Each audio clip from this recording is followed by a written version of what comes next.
Bruce Roy Mackenzie was a South African-born Kenyan politician, airman, and later spy.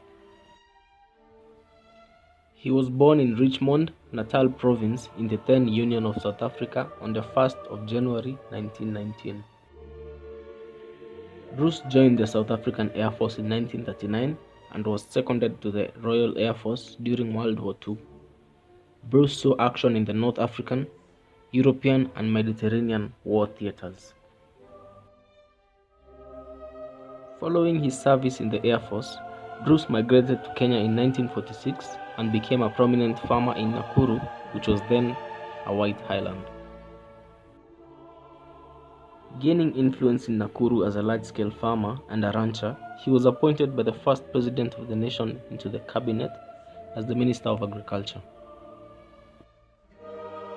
He was mandated with the task of repatriating land to the black natives. It is worth noting that Bruce was the only Caucasian minister in what was then a very nationalistic Kenyan government. Word on the streets of Nairobi had it that Mr. Bruce was a spy of the British, South African, and Israeli governments. Having served in both the British and the South African armies, it is plausible that Mr. Bruce was a spy for their governments. But why would anyone think that Mr. Bruce was spying for the Israelis?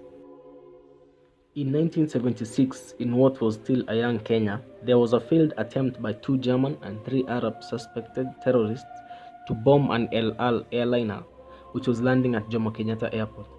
The airliner was carrying 100 passengers of Jewish origin. The 3 Arab suspects were arrested outside the airport, carrying Soviet-made heat-seeking anti-aircraft missiles. Mr. Mackenzie is widely believed to have influenced the arrest, investigation, and consequent deportation of the 5 terrorists. The decision to deport the terrorists to Israel improved greatly the relationship between Kenya and Israel.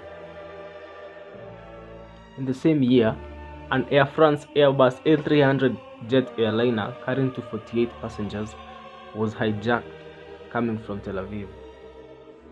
The plane was hijacked by 2 members of the Popular Front for the Liberation of Palestine under orders of Wadi Haddad and 2 members of the German Revolutionary.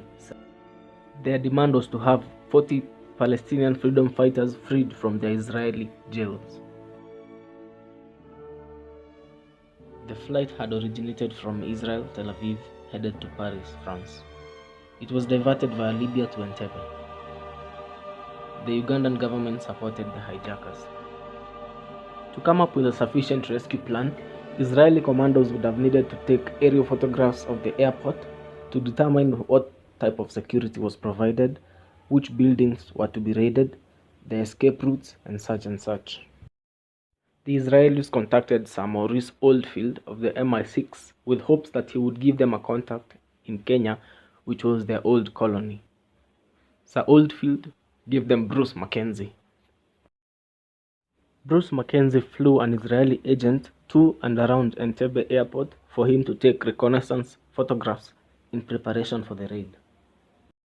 During planning for the raid, it was evident that the Israelis would need a refueling station in East Africa. The Israeli community in Nairobi, including a prominent owner of a chain of hotels in Nairobi, with the support of Mr. Bruce Mackenzie, managed to convince the president, who was wary of retaliatory actions from Iddi Amin, to allow the Israelis to access the Jomo Kenyatta airport. The raid of Entebbe was largely successful with only 1 casualty. It has inspired many movies and television series. On the 24th of May 1978, for some reason, Mr. Bruce Mackenzie flew to Uganda to meet with Iddi Amin. Once a spy, always a spy. Unknown to him, vengeful Iddi Amin had way before ordered his aides to kill Mr. Bruce Mackenzie by any means possible. Iddi Amin is reported to have gifted Mr. Mackenzie either a carved lion's head or a mounted antelope.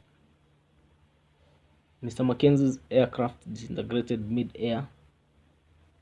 The cause of the accident was declared a time bomb.